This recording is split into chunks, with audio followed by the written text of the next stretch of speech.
National Investigation Agency has arrested 3 individuals, including a prison psychiatrist and a police officer, all in connection with the 2023 Lashkar-e-Toiba prison radicalization case in Karnataka. Take a look at this. Those arrested are Dr. Nagraj, the psychiatrist at the Parapana Agrahara Central Prison, Assistant Sub-Inspector Chand Pasha, Anis Fatima, mother of absconding accused Junaid Ahmed, who's part of that charge sheet in this case. And what's more is that during searches at 5 different locations across Bengaluru and Kolar, the NIA seized digital devices. We're talking about walkie-talkies. We're looking at cash, gold ornaments, incriminating documents, and officials say that the accused were in contact with the jailed Lashkar-e-Toiba operative T. Nasir, a life convict in the 2008 Bengaluru blast and a suspect in several other terror cases. The mastermind behind the bars. Let's talk about who this person Nasir actually is. T. Nasir is believed to have continued his terror network whilst he was behind bars. He is the alleged mastermind of the 2008 Bengaluru serial blast, the Mangaluru cooker bomb blast, and the Shivamoga terror module. Remember the very latest Rameshwaram cafe blast? He's been the mastermind of that as well. And the NIA alleges that Dr. Nagraj smuggled mobile phones into the prison for T. Nasir, Dr. Nagraj, the psychiatrist at the Agrahara jail, and ASI Chand Pasha. He was responsible for leaking sensitive movement details in exchange for money. Anis Fatima, the mother of Junaid, who's also absconding in this case, acted as a conduit between Nasir and her son Junaid Ahmed. The accused were produced in a court only today and remanded to 6-day NIA custody. The agency says efforts are on to nab more suspects and dismantle this larger terror network that is, of course, in play. Joining me here on the broadcast to speak more on this and help us put this story into perspective is my colleague Muhammad Wajiullah. Waji, terror inside Karnataka's prison walls, a cop, we're looking at a jailed psychiatrist. This is the case where the jailer themselves are becoming the enablers. How did this Bengaluru jail turn into a terror module, a terror HQ? Divulge and help the viewers here. Vaji, over to you. Well, absolutely, Kabir. It is as shocking as we hear it that people within the jail were involved in terror activities or were involved in helping terror accused in procuring stuff. Now, in this particular case, we have 3 names forward. One is Dr. Nagraj. He's the psychiatrist who was allowed inside jail prisons to meet inmates, the inmates who are mentally ill, to take their physical and medical checkups. And he's one of the psychiatrists who was placed by the health department. It is said that he was also looking after the mental health of Nasir also. And in one of these contacts, in one of these exercises, he met Nasir. And from then on, he was also taking care of his health. And he was one of those who was involved in supplying mobile phones inside Parapan Agrahara. Now, what we've learned from our sources is that he used to buy mobile phones from his assistant for 1,000 rupees and 10,000 rupees and sell it for 50,000 rupees inside. And he was the one who procured mobile phones for Nasir also. Apart from that, the other name, Anis Fatima, is the mother of one of the other co-accused, which is Junaid, who is right now absconding, and the police is still looking for him. It is alleged that she was helped financially by Nasir as per the promise that was given to Junaid that he would be paid so much for whatever act that he's doing, and that is what one of the exchange that happened with her. And the other person is ASI Chand Pasha. Now, ASI Chand Pasha is one of the police officers who was also involved in the movement of Nasir from court and to other sites. And it is believed that all this, he was involved in helping Nasir pass on in sensitive information across to his counterparts. So this is where the role of these 3 people have come to light. And Nasir otherwise is also known as somebody who's a mastermind in radicalization and who's somebody who's involved in brainwashing a lot of youth to go towards these jihadi activities. And right now, the names of these 3 people have shocked the state as to how a psychiatrist and an ASI, especially an ASI of the ward, was responsible in the conversations and be responsible in passing on sensitive information of Nasir. So this is something that has been looked into. Now the NIA officials had presented them in front of the court, and today they've got a 6-day custody. It will now remain to be seen what comes out in these 6 days of questioning. Uh, how will the NI be able to piece together what all activities did Dr. Nagraj, Anis Fatima, and Chand Pasha help them out in? Who are the people they were getting in touch with? How are they involved? Because raids have happened, Kabir, and they're able to also procure walkie-talkies, documents. So all these things will now be looked into it thoroughly since 6-day police custody has been given to them. I mean, you know, the 2008 Bengaluru blast case, we're also looking at the Cooker blast case, the very recent Rameshwaram Cafe, which you yourself reported right out from outside the Rameshwaram Cafe, Vajji.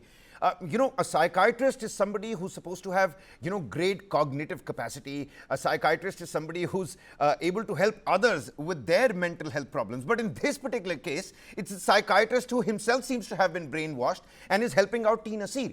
When we're looking at all these peculiar, you know, situations and circumstances, tell us about T. Nasir. Is he a godman-like person? How is he so easily been able to radicalize so many inside the prison, turning the entire prison into a terror HQ? I mean, this could have been a way bigger module thanks to the NIA that's busting this terror module. Do we have any more information on how this person, T. Nasir, carried out himself? How did he behave? Was he a godman of sorts? I mean, this is peculiar circumstance that's come to light.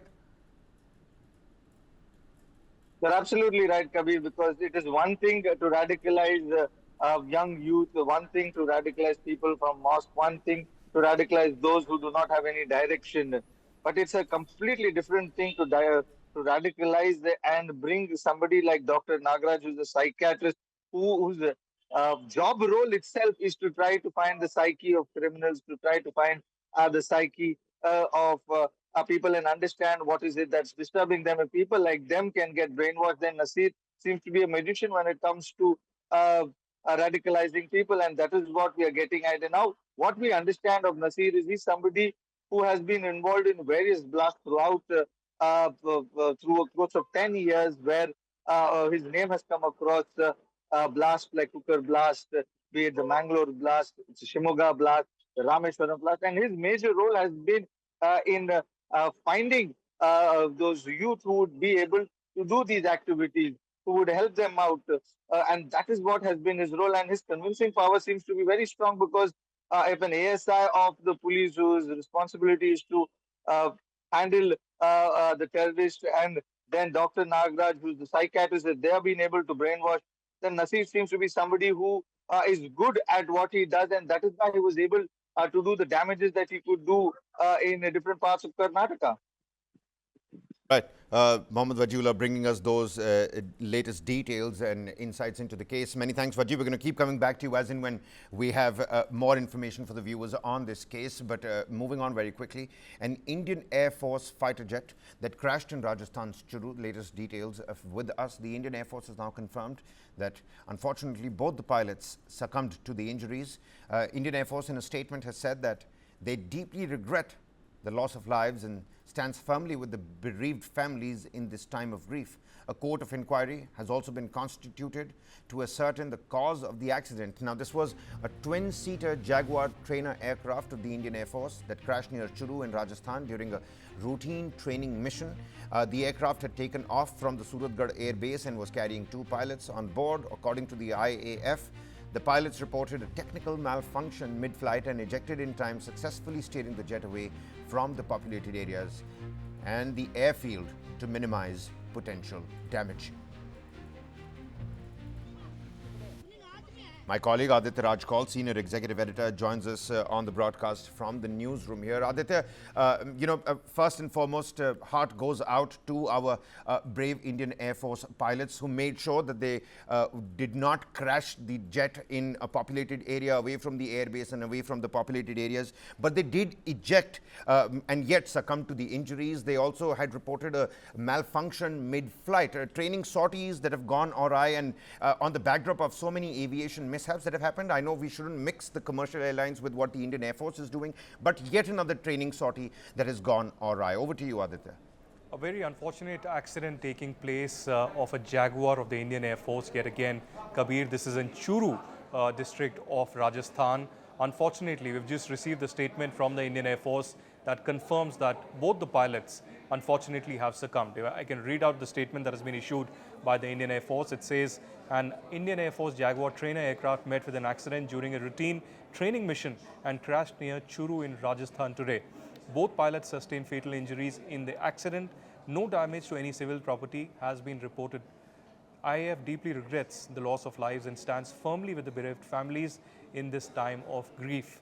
A court of inquiry has been constituted to ascertain the cause of the accident. Now, I can tell you, Kabir, that there have been 5 air crashes of Indian Air Force aircrafts till date in 2025. Out of these 5, 3 have been Jaguar. Now, what is Jaguar? Jaguar has been in use since 1970s. There have been concerns regarding the pilot safety. Apart from that, the maintenance, and also should these aircrafts really be in use any longer? So it's a very unfortunate news that's coming in. Third Jaguar crash being reported in 2025. Of course, there'll be a court of inquiry, and the top leaders of the Indian Air Force, top officers of the Indian Air Force will certainly take note of this, and perhaps there will be some course correction that will be done. But certainly, as you said, heart goes out to the 2 pilots who sacrificed their life in this mission. Unfortunately, in this accident, they've lost their life, they've sacrificed their life. But it's also a reminder that there needs to be a course correction at the very top level, especially the kind of equipment and the aircrafts that are in use, and perhaps there needs to be much better maintenance, but also the modern technology needs to be used, and better aircrafts should be at the disposal of the Indian Air Force. Absolutely.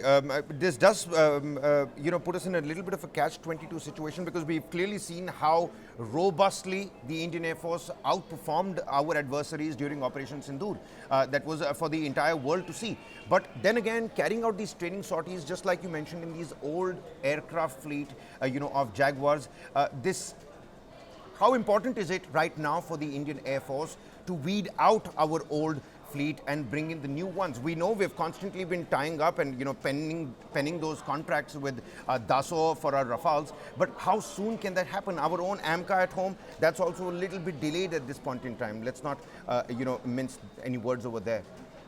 Well, there have been talks of several upgradations already. We've seen over the last few years the Rafales that have come in, the Tejas, with Make in India being the emphasis here in India. And also, as you pointed out, during the Operation Sindoor, the military conflict with Pakistan, the Indian Air Force was at its top performance. Really, all the pilots of the Indian Air Force, the officers, the director of the air operations had briefed the media about how we were superior than the Pakistani Air Force, than our adversaries, be it in Jammu and Kashmir, be it in Punjab, Rajasthan, or any of the border areas where there was a dogfight that was reported during those 4 days of the military conflict. But yes, military upgradation, especially for the Indian Air Force, has been a big task, has been a big talking point, and something that needs to be done at a very urgent war footing by the government of India. So apart from the Rafale and of course the Tejas, there needs to be upgradation and maintenance of other aircrafts, and perhaps newer aircrafts coming in, be it from France, US or Russia. There have been talks already that are happening at the military level, and perhaps in the weeks and months ahead, there could be further developments in this regard. All right, Aditya Rajkol bringing us the latest details. Many thanks, Aditya. We're going to keep coming back to you as and when we have more to tell our viewers on this particular front. From one tragic development to another, this is a tragic incident that we're tracking from Gujarat. 12 people were killed in a bridge collapse in Gujarat. The Gambhira Bridge near Padra, connecting Vadodara and Anand, collapsed early in the morning. According to the police, a portion of the Gambhira Bridge over the Mahisagar River collapsed at around 7:30 a.m. At least 4 vehicles, including 2 trucks and 2 vans, fell into the river. Locals and police were quickly deployed right there onto the site, and so far 5 people have been rescued. Rescue operations are currently underway still, but this does throw light and spotlight on how strong the foundation of our bridges are. Just back in 2022, the Morbi Bridge collapse in Gujarat is another reminder, and the wounds and the pain of that bridge collapse still fresh in so many other people. Morbi Bridge, to the left sides of your screens, 30th of October 2022. Rescue operations continued for hours on end after that, where corroded strings of the bridge and, of course, the welded portions of the foundation of the bridge led to the collapse of the entire structure. About 300 people were on top of the Morbi Bridge back in 2022. And these are scenes coming from Vadodara on your screens, where the Gambhira Bridge collapsed today at 7:30 a.m. At least 5 people have been rescued so far. 2 trucks, 2 different vans fell into the Mahisagar River, flowing right below the Gambhira Bridge.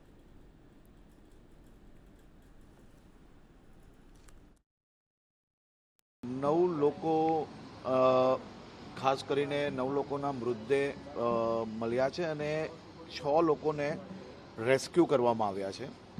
આદરણીય મુખ્યમંત્રી શ્રી વહેલી સવારે જ એક high કમિટીને અહીંયાથી તાત્કાલિક સ્થળ પર મોકલી છે અને તાત્કાલિક આ તપાસનો રિપોર્ટ મંગાવ્યો છે અને મુખ્યમંત્રીશ્રીએ ગંભીરતાપૂર્વક તાત્કાલિક વિભાગની જે આરએનબી વિભાગની અને બીજી જે ટીમ છે એને ત્યાં રવાના જે કરી છે ને સાથે કડક પગલાં ભરવાની सूचना આપી છે. आंकलाव डिस्ट्रिक्ट, आनंद डिस्ट्रिक्ट और बड़ौदा डिस्ट्रिक्ट का जोड़ता हुआ गंभीरा ब्रिज बोलते हैं, वो गंभीरा ब्रिज सुबह करीबन 8:22 को मेरे को माहिती मिली कि ब्रिज का एक टुकड़ा टूट गया है और 4 से 5 व्हीकल्स नदी में गए हैं, मीन्स के गिर गए हैं. इसमें से मैंने तुरंत अपने डिस्ट्रिक्ट कलेक्टर श्री आनंद और डिस्ट्रिक्ट एसपी श्री आनंद को फोन किया. तुरंत कामगिरी चालू हो गई है. ट्रैफिक वहां जाम था, पूरा सब निकल गया. ब्रिज अभी पूरा खाली है और बड़ौदा डिस्ट्रिक्ट से जो नीचे जो जितनी भी गाड़ियां गिरी है वो बड़ौदा डिस्ट्रिक्ट से ही कामगिरी अभी जो बचाव कामगिरी है चालू है. हमने सरकार से बार बार मांग की थी, लोगों ने भी सरकार को लिखित तौर पे बार बार रजूआत की थी कि ये ब्रिज की हालत ठीक नहीं है, उसकी मरम्मत होनी चाहिए, उसकी जो टाइम लिमिट है वो खत्म हो चुकी है, तो उसके लिए नया ब्रिज बनाने की तजवीज होनी चाहिए. लेकिन सरकार ने किसी की नहीं सुनी, सरकार ने उस पर कोई ध्यान नहीं दिया, उसकी वजह से आज ये दुर्घटना हुई है. मॉर्निंग में कॉलेज हुआ था, उसमें व्हीकल्स, 4 व्हील्स, ट्रक्स और बाकी रिक्शा वगैरह अंदर गिरी थी. रेस्क्यू ऑपरेशन सुबह से शुरू कर दिया है. लोकल स्विमर्स ने तुरंत काम किया था, बोट्स वहां पर आ गई थी, साथ ही साथ तुरंत ही नगर पालिका की टीम आ गई थी. VMC, emergency response centre, NDRF की टीम और बाकी प्रशासन और पुलिस की टीम यहाँ पर तैनात है. रेस्क्यू की यहाँ पर कार्यवाही ऑनगोइंग है और जल्द से जल्द वो कार्यवाही तुरंत खत्म की जाएगी. खास करके अभी ह्यूमन लॉस मिनिमाइज हो उस दिशा में कोशिश कर रहे हैं. अभी ज्यादातर बॉडीज हमने बाहर निकाली है. अभी भी वहाँ पर जो ट्रक्स और एक पिकअप वन है उसको बाहर निकालने की कोशिश कर रहे हैं. ट्रक को बाहर निकालने में थोड़ी दिक्कत हो रही है, इसीलिए हम मैकेनिकल फोर्स का भी यूटिलाइजेशन कर सकते हैं. तो अभी वो प्रोसेस अभी चल रही है. All right, then some political developments coming your way. Maharashtra Chief Minister Devendra Fadnavis has strongly condemned the shocking assault by Shiv Sena MLA Sanjay Gaikwad on a hostel employee following a dispute over allegedly stale food that was served at the MLA hostel canteen. The incident occurred when Gaikwad ordered dal but was reportedly unhappy with the quality of the meal that was provided. Enraged, the MLA physically attacked the canteen staffer, with eyewitnesses describing the confrontation as quickly escalating into violence and in a blatant display of power. Gaikwad, the MLA that you can see slapping the canteen employee, not only assaulted the employee but also threatened to file a complaint against the canteen operator with the Food and Drug Administration. Chief Minister Devendra Fadnavis criticized Gaikwad's actions, saying such behavior is unacceptable and dishonorable, and stressed that the MLA's conduct has damaged the reputation of all the legislators. The Chief Minister also called for greater accountability and responsibility amongst the public representatives to maintain the dignity of their office.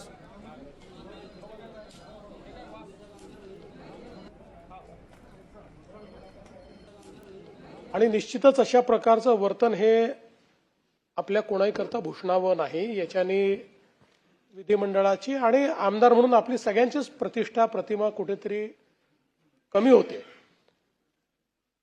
तिथनं माहिती अशी आली की काय आमदार निवासातल्या सोयी NEET नव्हत्या, भाजीला वास होता वगैरे, या सगळ्या गोष्टीची तक्रार करता येते, त्याच्यावर कारवाई केली पाहिजे. तो एक वेगळा मुद्दा आहे, त्याच्यावर मी आपल्याला विनंती करेन की आपण स्वतः लक्ष घालावं. आमदार निवासात जर काही अनियमितता असेल, तिथे काही घाण असेल, काही समजा चुकीच्या प्रकारच्या गोष्टी वापरल्या जात असतील तर स्वतंत्रपणे त्याची कारवाई झाली पाहिजे. पण अशा परिस्थितीमध्ये मारहाण करणं, लोकप्रतिनिधींनी मारहाण करणं आणि त्याच्या अशा प्रकारचे व्हिडिओ येणं, परब साहेबांचं जरी मत असलं की टावेलवर का मारलं तरी टावेलवर मारलं किंवा कशावरही मारलं तरी ते चुकीचंच आहे, ते योग्य नाही आहे. आणि यातनं सगळ्या आमदारांबद्दल लोकांमध्ये भावना चुकीची जाते. आपण कुठेतरी सत्तेचा गैरवापर करतो किंवा आपण सगळे आमदार म्हणून आपलं कंडक्ट योग्य नाही, अशा प्रकारचं लोकांमध्ये या संदर्भातली भावना जाते. आणि म्हणून निश्चितपणे मला असं वाटतं की अतिशय गंभीर बाब आहे. आपण आणि माननीय अध्यक्ष या दोघांनी याचा कॉग्निझन्स घ्यावा और या संदर्भात काय पुढील कारवाई करायची ते आपण करावी. देखो, ये आकाशवाणी की जो कैंटीन है, मैं 30 साल से यहाँ पर आता हूँ और 5.5 साल से यहाँ रह रहा हूँ. मैंने कई बार इनके खाने के बारे में इनको समझाया कि आप खाना अच्छा दिया करो. 15 दिन का अंडा, 15-20 दिन का नॉनवेज, सब्जियाँ 2-2, 4-4 दिन की. तो इसकी वजह से पूरे महाराष्ट्र के जो करीबन रोज़ाना यहाँ पर 5-10 हज़ार लोग जो आते हैं वो सब यहाँ खाना खाते हैं. और हर किसी की यही कंप्लेंट है, किसके खाने में छिपकली निकलती है, किसके खाने में चूहा निकलता है, किसी खाने में रस्सी निकलती है. कल रात में मेरे रूटीन टाइम पर 10 बजे मैंने खाने का ऑर्डर किया. सो मैंने दाल, चावल और 2 चपाती मंगाया. चावल का निवाला मैंने खाते से मुझे महसूस हो गया कि इसमें कुछ तो भी प्रॉब्लम है. सो दूसरा निवाला खाने के बाद में मुझे वोमिटिंग हुई और मैंने उसका स्मेल लिया तो वो निष्कृष्ट दर्जे का खाना नहीं था, वो सड़ा हुआ खाना था. तो मैं जैसी वो हालत में मैं खाना खा रहा था वैसे मैं नीचे गया और वो मैनेजर से मैंने पूछा कि ये खाना आपने दिया है? बोले हाँ हमने दिया है. तो किसने लाया था? तो सब लोगों को लाया. मैंने मैनेजर और उनके 6 लोग और जो बैठे हुए खाने पर जो लोग बैठे थे उसको सबको ये स्मेल दिखाया. तो बोले ये बहुत गंदा है, ये खाने जैसा नहीं है. फिर मैंने उनको बताया कि मैंने आपको 10 बार ऐसे समझाया कि आप खाना अच्छे से दिया करो. आप हमारी ज़िंदगी से खेल रहे हैं, हमारी जान से खेल रहे हैं. ये अगर हम ये पॉइजन वाला खाना खाएंगे तो हम कल हमारी जान को कुछ भी हो सकता है. आज हजारों लोग वहाँ आते हैं, कर्मचारी आते हैं, पार्टी के कार्यकर्ता आते हैं. आप इसी तरह का खाना अगर उनको पेश करते हैं या देते हैं तो उनकी तो जान खतरे में. इसलिए जो रिएक्शन मेरी बात में रात में आई तो बहुत समझाने के बाद में, हर भाषा में समझाने के बाद, अगर ये लोग सुधरते नहीं है तो मुझे मेरी स्टाइल से मुझसे बात करना पड़ेगा. उल्टी हो गया वोमिट, तो वोमिटिंग हो गया और इसलिए उन्होंने गुस्से में आकर वो मारपीट की. उसका मैं समर्थन नहीं करूँगा. और हम लोक प्रतिनिधि है, विधायक है, तो हमारी जिम्मेदारी है. कानूनी कार्रवाई के लिए हमारे पास अधिकार है. तो अगर जिधर गलत होता है उसके ऊपर कानूनी कार्रवाई हो सकती है, लेकिन मारपीट करना ये उचित नहीं है. All right, then, before we wrap up this newscast, a major shake-up in the world of Formula One. That's right. Christian Horner, the man who led Red Bull Racing to the very top of motorsport, has now been sacked after nearly 2 decades at the helm. And Christian Horner's exit follows a tumultuous season, both on and off the track. But Red Bull, it's kept its statement focused on appreciation, thanking him for his exceptional leadership over the past 20 years. Now, since taking charge in 2005, Christian Horner built the team into an F1 powerhouse, securing 6 Constructors' Championships and 8 Drivers' titles, including the meteoric rise of nobody other than Max Verstappen. In a swift transition, Laurent Mekies, former Racing Bulls chief, has been named the new CEO of Red Bull Racing, effective immediately. And whilst the team still leads the grid in performance, this leadership transition comes amid mounting pressure from internal dynamics, the fluctuating driver results, and the recent controversy as well. Verstappen's future too remains a point of speculation, particularly after his father, Jos Verstappen's pointed comments last season. But the Formula One paddock now turns its attention to Spa-Francorchamps for the Belgian Grand Prix, where all eyes will be on how Red Bull regroups post Christian Horner, a 20-year era abruptly coming to an end in Formula One.